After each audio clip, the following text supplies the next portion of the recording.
तर आता यानंतर आपण थेट नागपूरमध्ये जाऊयात। नागपूरचे प्रतिनिधी रजत वशिष्ठ यांच्यासोबत ऑल इंडिया ट्रेडर्सचे सदस्य आहेत, बघूयात।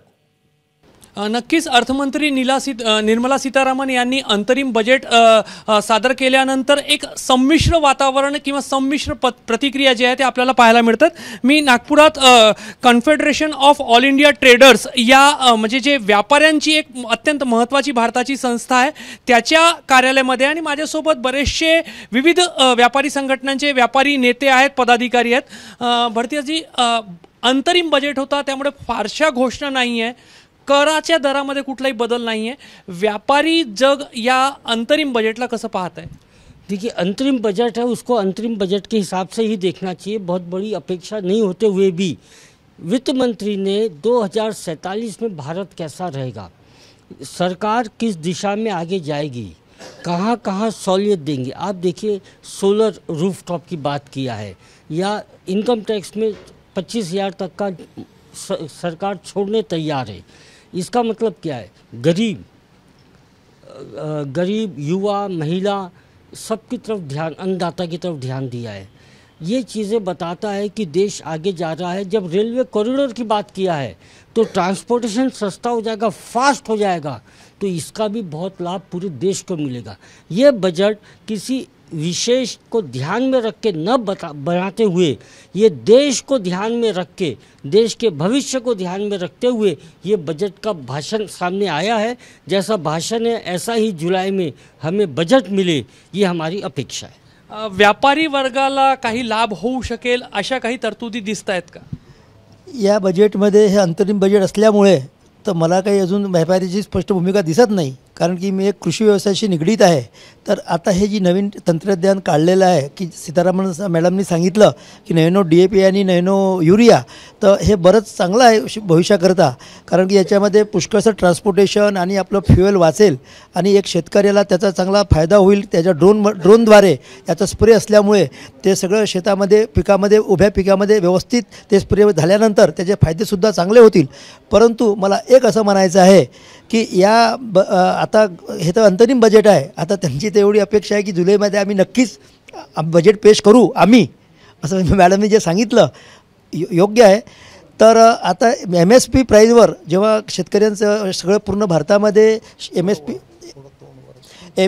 MSP मूल्यावर शेतकऱ्यांचे सगळे जे प्रोडक्ट उत्पादन आहे ते गव्हर्नमेंटने घ्यावे, कारण की आता GDP याला जोडला आहे गव्हर्नमेंट डेव्हलपमेंट परफॉर्मन्स, फार चांगली त्यांनी कल्पना केलेली आहे। त्याच्याकरता त्यांनी MSPवर सगळे शेतकऱ्यांचा प्रोडक्ट घ्यावे आणि तद्वतच आता जे बजेट म्हणतो आपण, तर प्रत्येक मनुष्य बजेट बनवतो, तर ह्या बजेटमध्ये की जेव्हा पूर्ण भारतामध्ये शेतीमध्ये जेव्हा सगळं सीड सोईंग होते, चाहे ते भात पॅडी असो, गहू असो, मका असो, जे काही असो, कॉटन, तर त्याच्यामध्ये गव्हर्नमेंटला एक अंदाज येतो की यावर्षी किती प्रोडक्शन येणार आहे, 5-10% मागे पुढे होतील।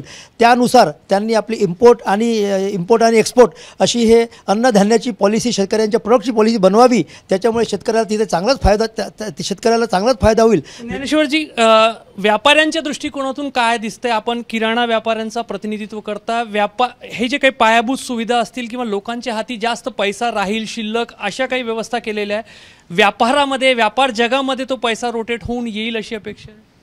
नाही, मला असं वाटतं की या ठिकाणी फक्त एक जो 7 लाखाचा उत्पन्नाचं असं काहीतरी त्यांनी जे लिहिलं, काय आहे याच्यातले पुष्कळसे शब्द संभ्रम निर्माण करणारे आहेत।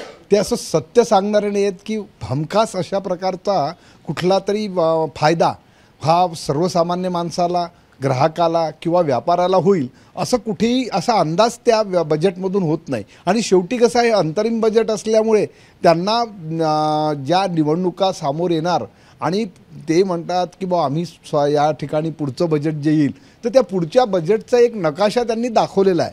बाकी असं या देशातल्या तरुणांना, शेतकऱ्यांना आणि लहान छोट्या व्यापाऱ्यांना कुठला फायदा होईल किंवा त्यांना आज ज्या काही त्रास होतो आहे, जे नुकसान होतं आहे, ज्या GST सारखं आज आम्हाला वाटत होतं की कुठेतरी आम्हाला GST सारख्या याच्या किचकट कायद्यातल्या त्रुटी त्या दूर होऊन एक चांगला व्यवसाय करण्यासाठी आम्हाला हिम्मत मिळेल, अशा प्रकारचा या बजेटकडनं आमची अपेक्षा होती। या बजेटने आमचा पूर्ण अपेक्षाभंग केला।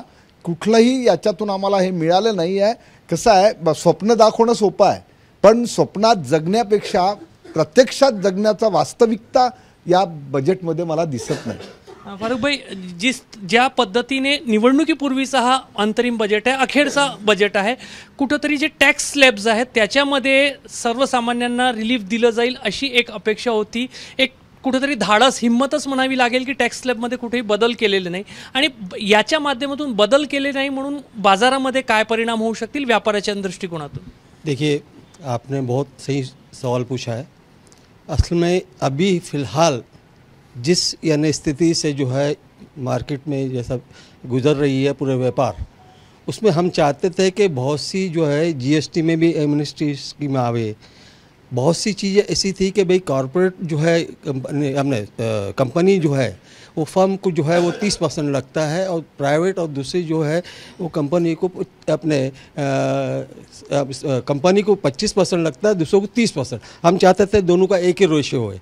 हम इसमें भी ये भी चाहते हैं, TDS के मामले में भी बहुत से जो हमारे प्रॉब्लम्स है, और अगर उसके बारे में भी इस मामले में सोचा जाता तो बहुत ज़रूरी था, क्योंकि ये आज बहुत ज़रूरी है कि जब तक के यहाँ का जैसा व्यापार बोलो, क्योंकि आज एक देश को प्रगति में लाने के लिए जितना जो है इंडस्ट्रीज़ बोलो, व्यापारी बोलो, ये जितने कंधे से कंधे लगा के चल रहा है, अगर हमारे देश को हमने आगे बढ़ाना है तो हमें यानी 47 की राह नहीं दिखना है. अभी हम जिंदा रहेंगे तो आगे के लिए ठीक रहेंगे. तो इसलिए अभी का यानी बाद में क्या होगा तो हमें पता है, उसके बाद की बात नहीं, लेकिन अभी ज़िंदा रहने के लिए जो चीज़ होना चाहिए वो नहीं रहेंगे तो कैसे? बहुत सी चीज़ें जो हमने बहुत एक्सेप्ट किए, अब एक्सपेक्ट की थी कि हमारे को ये चीज़ होना, वो फिलहाल हमें इसमें दिखी नहीं. तुम्ही कसं पाहता है बजेट?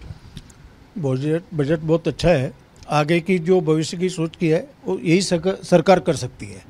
जो वादे करती है वो बिल्कुल पूरा करती है.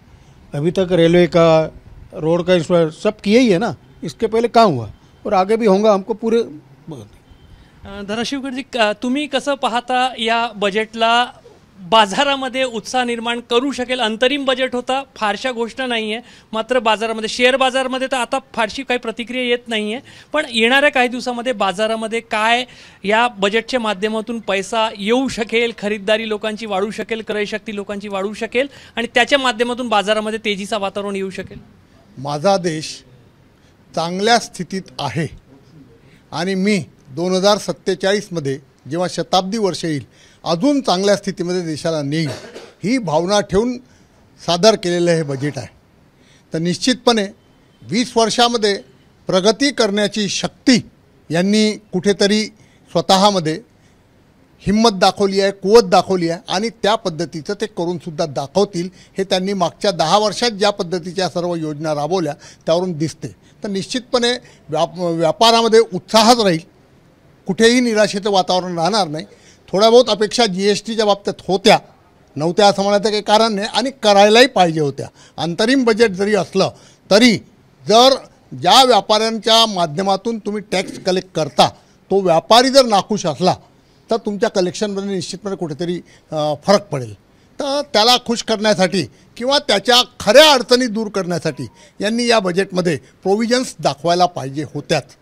बजेट चांगलं आहे. बजेट अंतरिम जरी असलं तरी इनोव्हेशन, अजून टेक्नॉलॉजी बेस, ज्या प्रगतीच्या नवीन नवीन कक्षाचे आव्हानं आमच्या नवीन तरुण पिढीसमोर हे सरकार ठेवत आहे. याआधी तर या सर्व गोष्टी कधी दिसतच नव्हत्या. मागच्या अनेक वर्षामध्ये, हे 10 वर्ष सोडले तर याच्या आधीचे जे कोणते सरकार होते त्या सरकारने या पद्धतीचे स्वप्नसुद्धा दाखवले नाहीत. प्रत्यक्षतः दूर गोष्ट आहे, पण स्वप्नही दाखवले नाही. हे स्वप्नही दाखवतात, पण हे स्वप्न असे दाखवतात की प्रत्यक्ष साकार करून ते प्रत्यक्षात उतरतील अशा पद्धतीचे स्वप्न ते समोर ठेवतात.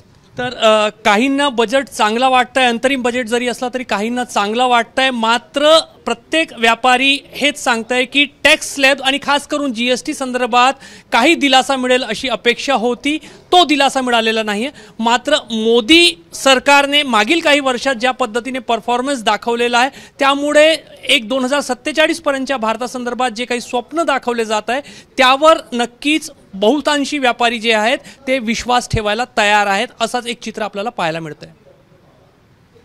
कॅमेरामॅन अतुल हिरडेसह रजत वशिष्ठ, एबीपी माझा, नागपूर. तर व्यापाऱ्यांच्या काय प्रतिक्रिया त्या आपण बघितलं. एबीपी माझा, उघडा डोळे बघा नीट.